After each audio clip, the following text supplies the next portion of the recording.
So if I look disheveled, it's because I just woke up. I thought I would make a video so that everyone could see what 12 hours after I get the marijuana after not having it for 2 days is. So basically, I've slept for the past several hours, and it's so funny. I don't really have dreams much anymore. The former Mary's crowd will tell you that I used to have vivid dreams all the time.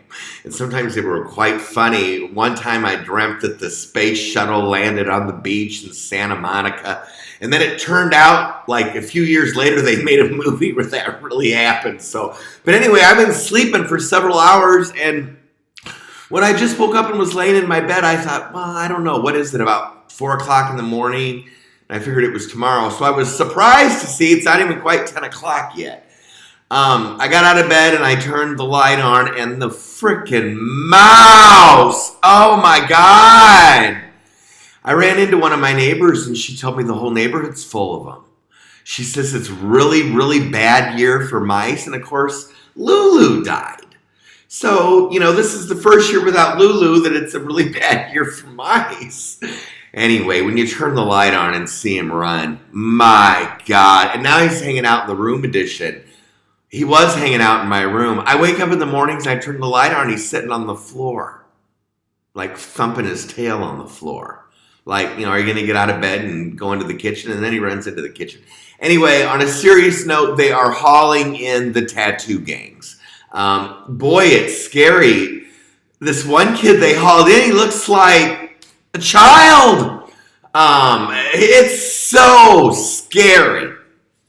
I also noticed that a Quad City Times reporter started following me today, so I want to thank Tara Becker Gray for that. I don't really even know Tara, but I do know that I was really triggered very early in the morning one time because, I managed to get out of not doing a whole lot of well, I've lived the cop reporting in real life. I've always managed to get out of doing a whole lot of courts reporting.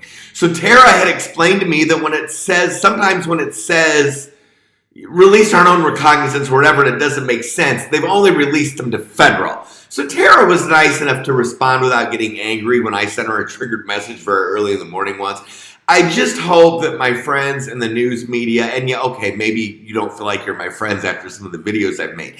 I just hope that at the Quad City Times in particular, you realize how incredibly personal this is for me. I think people know I'm telling the truth now, but you wonder when you're suffering and it's like the same person helping you over and over and over again. I mean, they've given me hundreds of dollars. And today he sent me a really nice email explaining whether he understood why I was apprehensive about his help. But to stay in touch if I needed help. But it's not fair to rely on the same people over and over. So anyway, I've got half a pre-roll left. We all know it'll be gone by morning.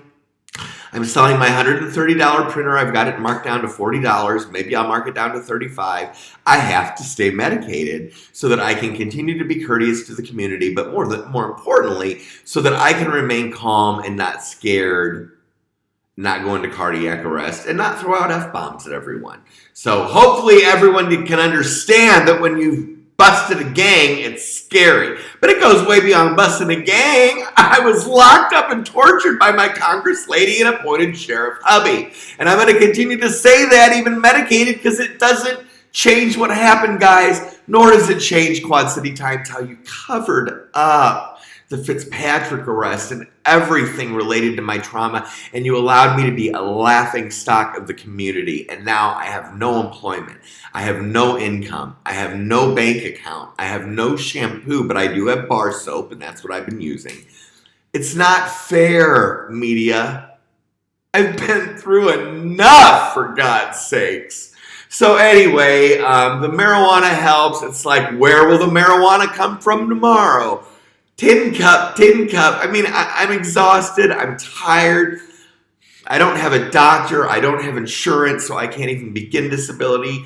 I'm just hoping that soon the FBI just calls me up and I have official help of some kind, even if it's just fast-tracking the disability. So that's what I'm praying for, because you can't live on zero, and I cannot begin the process with no insurance and being unable to trust the healthcare system. So I'm asking for help in that regard. I have suffered. I'm an honest person. I'm a hard worker. I need help getting the disability, but I need to be able to trust the healthcare system. And I ask that the community stop harassing me for doing the right thing. I have truly suffered enough, and I'm not going to move because I think I'm safer here, to be honest with you, than anywhere I would go.